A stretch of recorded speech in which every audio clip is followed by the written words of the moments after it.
जाने। आप सुनेंगे भी इस बात के लिए। नमस्कार। आज हम एक काफी परेशान करने वाली खबर पर बात करने वाले हैं। जी ये उत्तर प्रदेश से आई है, IND टीवी की एक रिपोर्ट है। हाँ, मैंने भी देखी वो रिपोर्ट। नौकरी के नाम पर कुछ उत्पीड़न का मामला है शायद।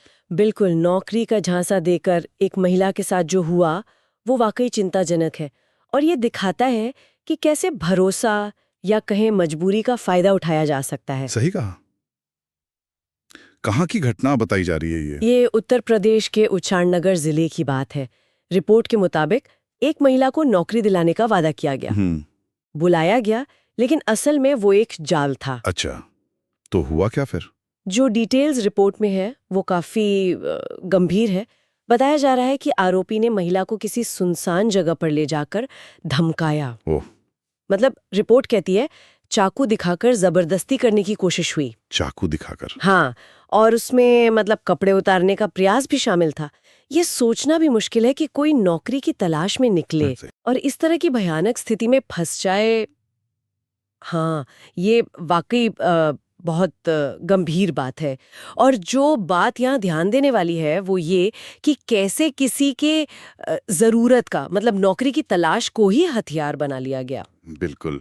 ये कोई अकेली घटना नहीं लगती, मुझे लगता है अक्सर ऐसा पैटर्न दिखता है जहाँ पहले भरोसा बनाया जाता है। आजकल तो ऑनलाइन बहुत होता है ये। हाँ, फोन पर या ऑनलाइन। जी, और फिर उसका फायदा उठाकर अपराध किया जाता है।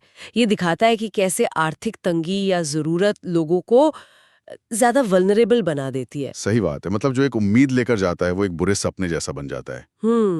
लेकिन इस मामले में एक बात थोड़ी राहत देती है। रिपोर्ट के मुताबिक वो महिला किसी तरह बच निकली वहां से। अच्छा, ये बहुत अच्छी बात है। ये बहुत हिम्मत का काम है ऐसी सिचुएशन से निकलना। हाँ, और उन्होंने फिर फौरन पास के थाने में जाकर रिपोर्ट भी लिखवाई। ये बहुत जरूरी कदम था। देखिए, अक्सर लोग डर जाते हैं या समझ नहीं पाते कि क्या करें, लेकिन उनका फौरन एक्शन लेना, FIR दर्ज कराना, जी, ये बिल्कुल सही कदम था। इससे कम से कम कानूनी प्रक्रिया तो शुरू हुई। पुलिस सब जांच कर रही है ना? जी हाँ, पुलिस ने केस दर्ज कर लिया है और रिपोर्ट के अनुसार आरोपी की तलाश चल रही है। ये जरूरी है कि उसे पकड़ा जाए। बिल्कुल।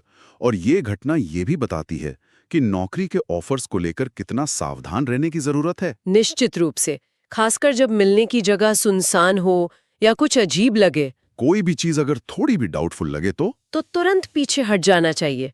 आजकल वैसे भी जॉब स्कैम्स कितने बढ़ गए हैं। हाँ, ये तो है। तो वेरिफिकेशन बहुत जरूरी है।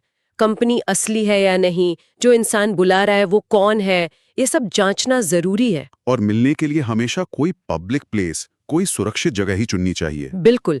कई बार ये अपराधी इतने प्रोफेशनल तरीके से बात करते हैं कि शक करना भी मुश्किल हो जाता है। सही कह रहे हैं।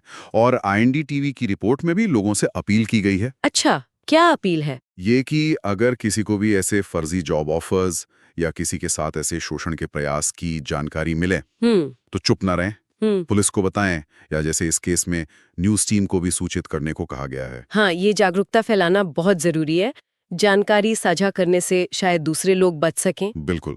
जब लोगों को पता होगा कि ऐसे खतरे हैं तो वो ज्यादा सतर्क रहेंगे। सही बात है। तो अगर हम इस पूरी बातचीत को देखें जी। तो सार यही निकलता है कि नौकरी की तलाश में सावधानी बरतना, चौकन्ना रहना बहुत जरूरी है। बिल्कुल। किसी भी ऑफर पे आंख बंद करके भरोसा नहीं करना चाहिए। वेरिफिकेशन जरूरी है। बिल्कुल, क्योंकि धोखाधड़ी कब गंभीर अपराध का रूप ले कह नहीं सकते। तो अंत में एक सवाल मन में आता है जी, कि व्यक्तिगत सावधानी तो ठीक है, वो हम सबको बरतनी चाहिए, लेकिन क्या समाज के स्तर पर या सिस्टम के स्तर पर कुछ ऐसा नहीं किया जा सकता जिससे लोगों के लिए नौकरी खोजना थोड़ा सुरक्षित हो सके? हाँ बिल्कुल, ताकि लोग इस तरह के अपराधों का शिकार होने से बच सकें।